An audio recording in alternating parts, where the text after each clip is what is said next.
Good morning viewers, welcome to Konaseema short hand classes. ఇది Telugu short హ్యాండ్లో రెట్టింపు రేఖలకు సంబంధించి పార్ట్ 2 వీడియో, రెండో వీడియో.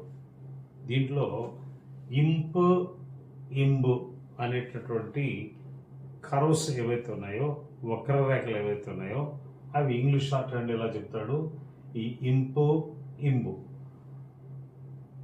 అలాగే ఇంక్ ఇంగ్, వీటిని మనం రెట్టింపు చేసినట్టయితే మనకి రా సౌండ్ మాత్రమే ఎడిషనల్గా వస్తుంది. మిగతా కర్వ్స్ అంటే వక్రరేఖలు కనుక మనం డబల్ చేసినట్టయితే ఏమొచ్చింది, అక్కడ థర్ దర్ అనేటటువంటి ఎడిషనల్ సౌండ్ వచ్చింది. కానీ ఈ రెండింటికి మాత్రమే ఏ సౌండ్ వస్తుంది, రా సౌండ్ వస్తుంది. ఎగ్జాంపుల్స్: సంబరము, సం ఇంబ్ రా ము. ఈ సా ఇంబుని డబల్ చేసినట్టయితే రా సౌండ్ వచ్చింది, చూడండి ఇక్కడ. అలాగే శంకరుడు, రా సౌండ్ వచ్చింది. ఇంకర్ర, ఇంగ్ని డబల్ చేస్తే రా సౌండ్ వచ్చింది. అలాగే శృంగారము, రా సౌండ్ వచ్చింది. శృంగారము, రా సౌండ్ వచ్చింది. ఇది ఇంపు ఇంగ్కి సంబంధించి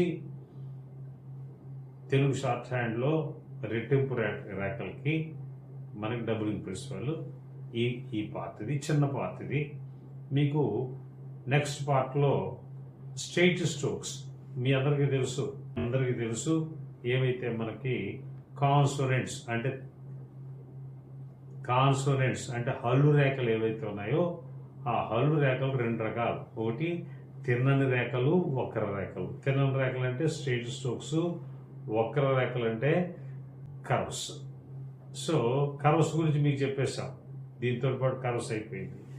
రేపు పార్ట్ 3లో తిన్నని రేఖల గురించి, తిన్నని రేఖల్ని మనము తర్రు దర్రు ఎడిషనల్ సౌండ్స్కి ఏ సందర్భాల్లో మనము రెట్టింపు చేసుకోవచ్చు అంటే డబుల్ చేసుకోవచ్చు అన్నది నెక్స్ట్ వీడియోలో మీకు అంతా నెరేట్ చేస్తాను.